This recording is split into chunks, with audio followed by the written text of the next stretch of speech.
Naisip nyo na ba kung paano kayang talunin ng isang maliit na kaharian ang isang dambuhalang superpower? Tara, pakinggan natin ang isang napaka-epic na kwento ng katapangan at pananampalataya. Ito ang kwento ng haring humarap sa isang superpower. Okay, sige. Imagine niyo to. Paano kung may isang super-duper laking bully na nagbanta sa'yo na kukunin niya lahat ng mahalaga sa'yo? Yung pamilya mo, yung bahay nyo, lahat-lahat. Anong gagawin mo? Kasi dyan mismo nagsisimula ang kwento natin ngayon. So para maintindihan natin yung kwento, kilalanin muna natin yung kontrabida. Sila ang tila hindi mapigilang hukbo ng Asirya. Alam nyo, yung mga Asiryano, para silang yung pinakamalaking bully sa playground noong unang panahon. Sila yung superpower. Sobrang laki at bangis ng army nila. Halos lahat ng bansang kinalaban nila talo at kilala sila sa pagiging sobrang walang awa. At ngayon, sino ang susunod nilang target? Isang maliit na kaharian lang na tinatawag na Juda. Tingnan nyo yung sitwasyon, di ba? Sa isang banda, andyan yung dambuhalang hukbo ng Asirya. Walang talo, sanay sa labanan, at sobrang yabang. Sa kabilang banda naman, yung kaharian ni Hezekias, maliit, napapaligiran ng kalaban, takot at kulang sa bilang. Parang ang tanging pag-asa na lang talaga nila ay isang himala. Grabe, parang imposible. So paano naman ngayon lalabanan ng bida natin si Haring Hezekias ang isang sitwasyong mukhang wala ng pag-asa?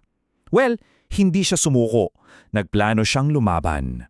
Ang plano ni Hezekias, simple lang pero sobrang talino. Dalawa ang parte nito. Una, gawin ang lahat ng posibleng magagawa ng tao para maghanda. At pangalawa, para sa mga bagay na imposible, magtiwala sa tulong ng Diyos. At hindi siya basta umupo lang at naghintay, Kumilos talaga siya. Tiniyak niya na may sapat na tubig yung syudad, pinatibay niya yung mga pader, gumawa sila ng maraming armas, ginawa niya ang lahat ng kaya niyang gawin para maging handa. At ito na yung pangalawang bahagi ng plano niya. Pinalakas niya ang loob ng mga tao gamit ang pananampalataya. Sabi niya parang ganito, yung kalaban natin, lakas lang ng tao ang sandalan nila. Pero tayo, kasama natin ang Panginoon para tulungan tayo. Okay? So hindi lang ito labanan ng mga espada at palaso. Pumasok din sila sa isang digmaan ng mga salita. O kung tawagin natin ngayon, trash talkan. Imagine niyo yung eksena. Nandoon sa labas ng pader yung general ng kaaway. Sumisigaw siya ng malakas para marinig ng lahat ng tao sa loob. Ang sandata niya, hindi espada, kundi takot. Gusto niyang panghinaan sila ng loob para sumuko na lang. Ito ang una niyang banat. Huwag kayong maniwala dyan sa hari ninyo. Hindi niya kayo kayang iligtas. Ang goal niya, sirain yung tiwala ng mga tao sa kanilang leader. At hindi pa siya tapos. Pagkatapos, pinagtawanan pa niya yung Diyos nila. Parang sinabi niya, lahat ng Diyos ng ibang bansa, natalo na namin. Anong akala nyo? Espesyal yung Diyos nyo? Grabe yung insulto sa pananampalataya nila, di ba?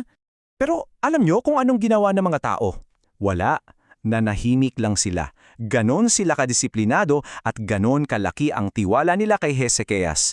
Sunod nila yung utos ng hari na huwag nang patulan yung mga pangaasar. So anong naging tugon ni Hezekias sa lahat na yon? Sa lahat ng banta at insulto? Dito na. Dito na nagiging mas intense ang kwento.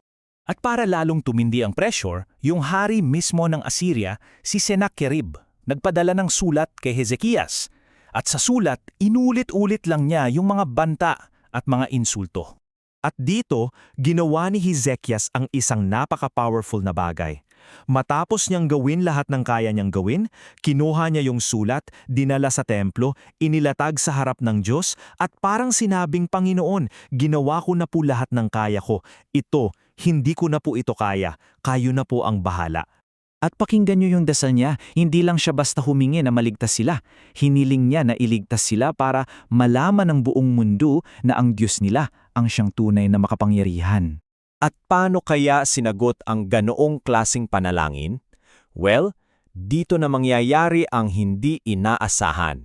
Dahil sa mismong gabing iyon, may nangyaring isang bagay na, wow, talagang hindi ka panipaniwala. 185,000. Isipin niyo yung bilang na yan, 185,000 sundalo ng Assyria ang natalo. Sa loob lang ng isang gabi, walang nangyaring laban. Sinasabi na isang anghel lang ang tumalo sa buong hukbo habang natutulog sila. Grabe.